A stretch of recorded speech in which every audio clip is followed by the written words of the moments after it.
आसू entertainment presents. बोला बोला शेरा वाली मैया की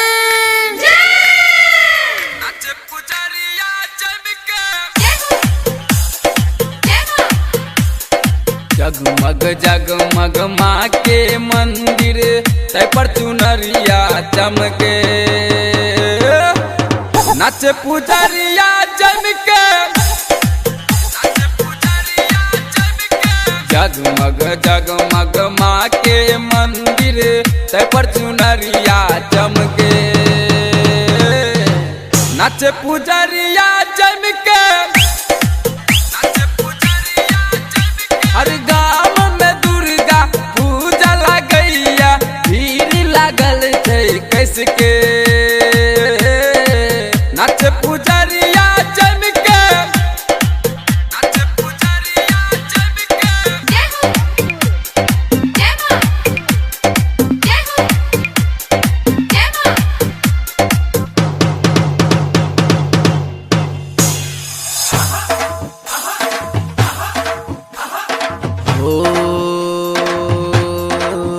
माता रानी के दरबार चलू, जाय कारा दियो कैसे के लिया लाल चुनर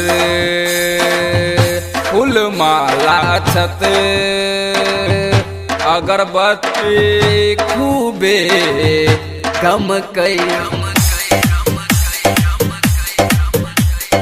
पूजा करब माँ गोर लगब माँ, बिबता हरब अहाँ कहि के, नाचे पुजरिया चमके।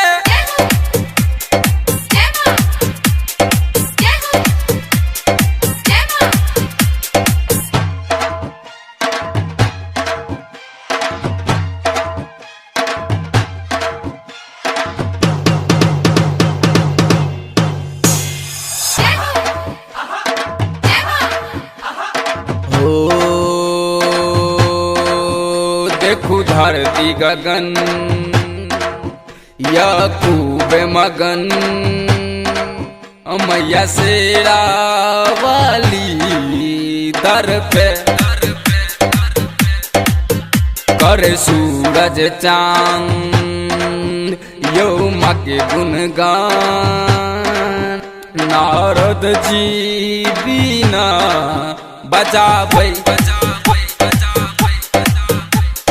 ब्रह्मा विष्णु देव महेश मैया के आरती उतारे,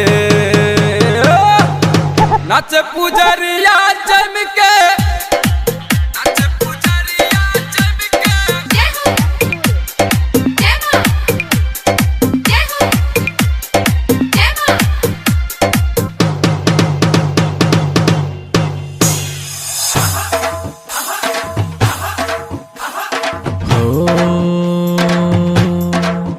गायक प्रदीप बिहारी लौके एले सगुन, राइटर रोशन राय के संग में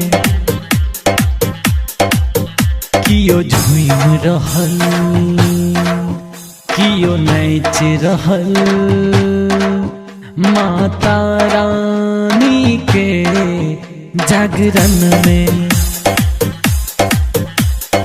हर्ष उल्लास पावन महीना मैया के आगमन में हो, नाच पुजरिया चमके।